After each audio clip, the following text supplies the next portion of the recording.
keluar bahasanya bahasa Inggris gitu ya.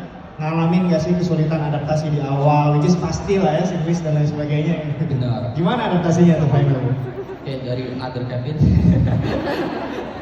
Oke, jadi untuk Inggris ya, terutama di Singapura, ya kan, yang Inggrisnya mereka punya, itu udah jadi budaya mereka loh by the way. Singlish itu kayak diakui sama pemerintah mereka sebagai salah satu heritage mereka, dan masuk kayak di ada namanya, intinya kayak masuk di list of culture-nya Singapura. Beneran ini. Jadi ada kayak namanya Singlish, Hawker Center, itu semuanya masuk kayak di list of culture di Singapura.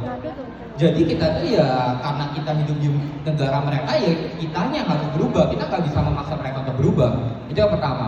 Yang kedua, gimana caranya kita bisa beradaptasi itu adalah ya dengan cara membiasakan diri ngomong itu, membiasakan diri ketemu orang Singapura. Jangan misalkan temenannya cuma mau sama circle orang Indonesia, kayak gitu misalkan, contoh paling simpel. Karena dengan kalau misalkan kita temenan sama orang Indonesia doang, kita tuh bakal kepancing lah buat ngomong Indonesia talk, ya kan? Mau sadar nggak sadar kita bakal kepancing buat melakukan hal itu. Tapi pada saat kita bertemu orang Singapura, orang Malaysia, ya mau nggak mau kita harus ngomong Inggris kan. Dan bahasa itu adalah menurutku sesuatu yang dilatih. Jadi mungkin 1 bulan bakal jadi struggling kita semua yang mau keluar, yang sebelumnya mungkin nggak ada basic Inggris sama sekali gitu kan. 1 bulan pertama itu bakal susah banget. Tapi bulan berikutnya itu kalau kita udah membiasakan diri bakal jadi lebih mudah. Singlish. Kalau aku pribadi, walaupun aku ada beberapa teman dekat Singapura, itu aku tetap merasa susah sih, karena mereka emang ngomongnya cepat dan Singlish gitu kan. Sampai aku harus nanya berulang-ulang gitu loh, kayak sorry what gitu. Jadi ya emang susah, di awal pasti susah. Bahkan aku udah 1 tahun pun merasa masih susah. Cuma ya emang kita semua pasti berproses gitu.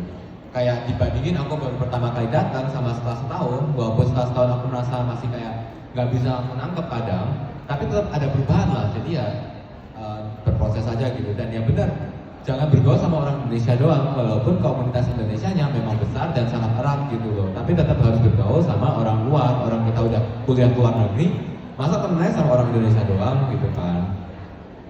Dan kalau komunitas Indonesia itu kita bakal merasa nyaman banget ya. Jadi mungkin kalau kita udah di luar negeri, mungkin kita dari awal tuh udah mengatakan diri, oh gue ini nggak mau bergaul sama orang Indo doang loh. Tapi pada saat kita menemukan satu circle Indonesia dan kita nyaman di situ, kita bakal susah banget buat lepas. Jadi benar-benar harus punya motivasi gitu untuk belajar itu harus ini. Dan satu lagi, jangan malu bertanya. Tadi kayak contoh Excel kan. Excel ada sesuatu yang dia nggak paham. Misalkan ada ngomong cepet banget. Terus Excel bingung. Ya nggak apa-apa nanya. Kayak we're saying atau apa gitu loh.